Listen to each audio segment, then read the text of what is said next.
I call upon you, Lady Nocturnal, Queen of Murk, and Empress of Shadow. Hear my voice. Ah, Carlia. I was wondering when I'd hear from you again. Lose something, did we?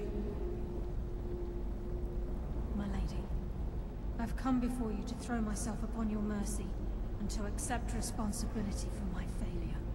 You're already mine, Carlia. Your terms were struck long ago. What could you possibly offer me now? I have two others that wish to transact the oath, to serve you both in life and in death. You surprise me, Carlia.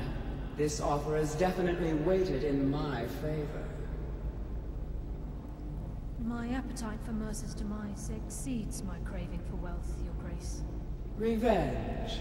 How interesting. Very well. The conditions are acceptable. You may proceed.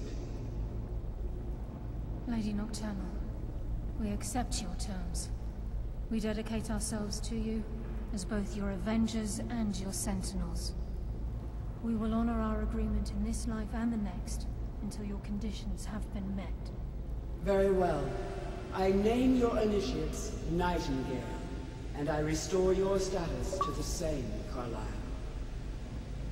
And in the future, I'd suggest you refrain from disappointing me again.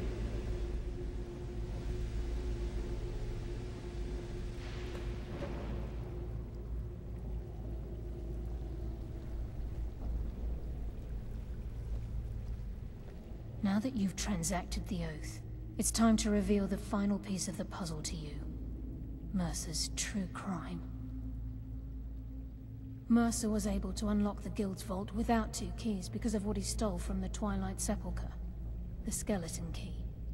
By doing this, he's compromised our ties to Nocturnal and, in essence, caused our luck to run dry. Well, yes.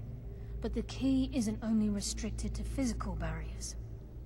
All of us possess untapped abilities, the potential to wield great power securely sealed within our minds.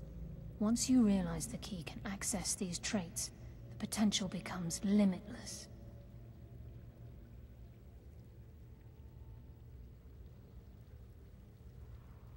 I'm afraid that's impossible.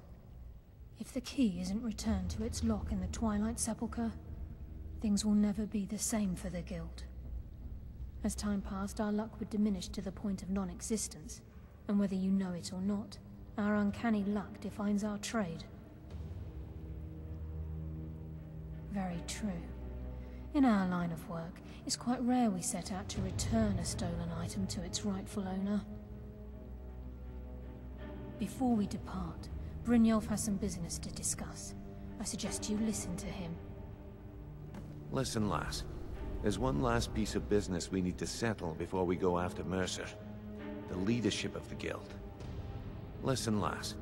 There's one last piece of business we need to settle before we go after Mercer. The leadership of the Guild. Carlia and I had a long discussion before you arrived here. Thanks to your efforts, Mercer's treachery has been exposed. After we deal with him, all that remains is restoring the Guild to its full strength. As a result, we both feel that you have the potential of replacing Mercer as leader of the Thieves Guild. I've been at this game a long time, my friend. A long time. I've stolen trinkets from nobles and framed priests for murder. I'm good at what I do, maybe even one of the best, but it's all I know. I've never been one to lead.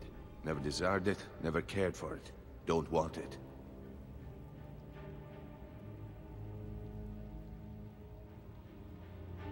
Well, we have a bit of an errand to run before your coronation, so don't get sentimental on me now. Then it's decided. When this is all over and Delvin's contacts assure me that we've regained our footing in Skyrim, we'll handle the details. Until then, we have quite the task ahead. I've been poring over the plans you brought us, and I'm convinced the eyes of the Falmer are in the Dwarven ruins at Erkenthand. Carlia and I will meet you there. Prepare yourself, lass. This will be a fight to remember. Aye, and some of what Carlia said is starting to make sense. Mercer may have damaged our reputation and raided our coffers, but this goes well beyond even his twisted form of larceny. Old Delvin kept calling it a curse, and we all laughed at him. Looks like the joke's on us.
Let me know if you see anything you like. What do you need, my friend? Take a look.